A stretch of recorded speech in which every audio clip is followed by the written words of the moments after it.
સુરત શહેરમાં ખાદ્ય પદાર્થોમાં ભેળસેળ કરનાર તત્વો સામે ન્યાયતંત્રએ લાલ આંખ કરી છે। કતારગામ વિસ્તારમાં આવેલી જાણીતી પટેલ ડેરીના માલિકને ઘીમાં ભેળસેળ કરવાના ગુનામાં સુરત કોર્ટે 1 વર્ષની કેદની સજા ફટકારી છે।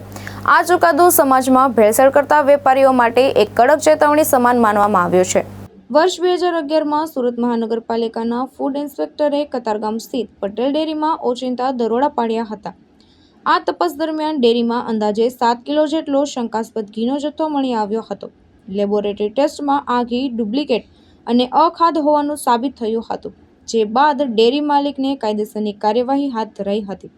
લાંબી કાનૂની લડત બાદ સુરત કોર્ટે ડેરી માલિક અરવિંદ તાળાને તકસીરવાન ઠેરાવી 1 વર્ષની સખત કેદની સજા ફટકારી છે। આ સાથે જ કોર્ટે આરોપીને ₹10,000નો દંડ પણ ફટકાર્યો હતો। જો દંડ ન ભરે તો વધુ સજાની જોગવાઈ પણ કરવામાં આવી છે।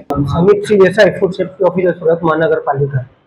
સુરત શહેરની જનતાની આરોગ્યની બાબતો ધ્યાને લઈ અત્રેના ફૂડ વિભાગ દ્વારા સુરત શહેરની અંદર આવેલ વિવિધ વિસ્તારોની અંદર ખાદ્ય ચીજ વેચતી સંસ્થાઓની મુલાકાત લેવામાં આવે છે અને જેમાંથી નમૂનાઓ લઈ લેબોરેટરી ખાતે મોકલવામાં આવે છે। જો એ પૃથક્કરણ અહેવાલ ધારાધોરણો મુજબના નહીં માલુમ પડે તેની વિરુદ્ધ આગળની કાર્યવાહી કરવામાં આવે છે। જેના અનુસંધાનમાં 2011ની અંદર અત્રેના ફૂડ સેફ્ટી ઓફિસરે કતારગામ ખાતે આવેલ Patel dairy and provision store નામની સંસ્થાની મુલાકાત લીધી, જેની અંદર બ્રહ્મભટ્ટે ઘીનો જથ્થો શંકાસ્પદ માલુમ પડતા તેનો નમૂનો લઈ લેબોરેટરી ખાતે મોકલવામાં આવેલ હતો।